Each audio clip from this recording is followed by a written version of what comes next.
Perkenalkan, nama saya Yumiko Kristina Rutgolung dengan NIM 2106-1102-0496. Kelas 2B8 Manajemen. Apa kegunaan atau manfaat jangka pendek dan jangka panjang menanam pohon? Manfaat menanam pohon di pekarangan atau halaman rumah adalah investasi jangka panjang yang dapat meningkatkan ekosistem dan kualitas udara di lingkunganmu, serta membantu mengatur tingkat polusi global. Manfaat lain dalam menanam pohon, yang pertama adalah membuat udara jadi lebih segar. Pohon adalah penyaring udara di bumi. Dengan daun dan batangnya, pohon menyerap gas dan komponen berbahaya di udara lalu mengeluarkan oksigen, sehingga membantu kita untuk bernapas. Di kota-kota besar, pohon biasanya juga menyerap gas polusi yang dihasilkan kendaraan seperti nitrogen oksida, ozon, dan karbon monoksida. Selain itu, debu dan asap lainnya pun akan disingkat olehnya. 2. Menjaga kesehatan mental. Tinggal di area yang rindang dan banyak pepohonan, baik untuk kesehatan mental, mendekatkan diri dengan alam, juga bisa meningkatkan kemampuan kognitif dan mengurangi stres yang kita rasakan. 3. Mengurangi paparan sinar UV ke kulit. Di negara tropis seperti Indonesia, dengan paparan sinar matahari yang berlimpah, ada satu risiko yang juga meningkat, yaitu tingginya paparan sinar ultraviolet. Padahal paparan sinar tersebut secara terus-terusan ke kulit bisa meningkatkan risiko terjadinya kanker kulit.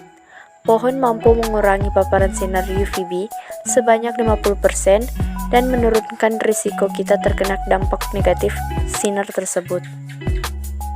Yang keempat, mengurangi dampak perubahan iklim. Salah satu penyebab terjadinya perubahan iklim adalah banyaknya karbon dioksida di udara. Pohon bisa membantu mengurangi kadar secara signifikan dan melepas oksigen ke udara. Sehingga selain mencegah terjadinya perubahan iklim, pohon juga sebenarnya telah membantu kita bertahan hidup. Yang kelima, mencegah polusi air. Saat hujan lebat atau badai, air yang turun ke bumi berisiko membawa polutan berupa fosfor dan nitrogen. Jika tidak ada pohon, polutan tersebut akan langsung mengalir ke laut tanpa penyaringan. Sementara itu, jika banyak pohon yang ditanam, maka air hujan yang turun akan tersaring dan mampu meresap ke dalam tanah. Dengan begitu, ia tidak akan mencemari laut. Berikut apa hubungan G20 dengan menanam tumbuhan.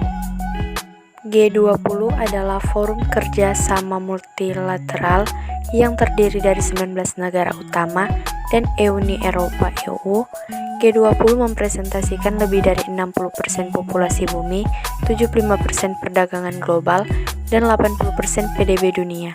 Indonesia akan menjadi tuan rumah konferensi tingkat tinggi KTT G20 pada November 2022 di Bali. Anggota G20 adalah negara maju dan negara berkembang yang memiliki tingkat pendapatan menengah dan tinggi. Hubungan G20 dengan menanam tumbuhan, menurut Menteri Lingkungan Hidup dan Kehutanan, bahwa kita mampu menerapkan prinsip pembangunan berkelanjutan dan bahwa terdapat keseimbangan peran antar berbagai negara dalam tujuan mulia melindungi bumi dan manusia dengan menjaga turunnya suhu bumi 2 derajat Celcius, maka diupayakan hingga 1,5 derajat Celcius. Indonesia, kita punya peluang untuk memberikan contoh-contoh yang baik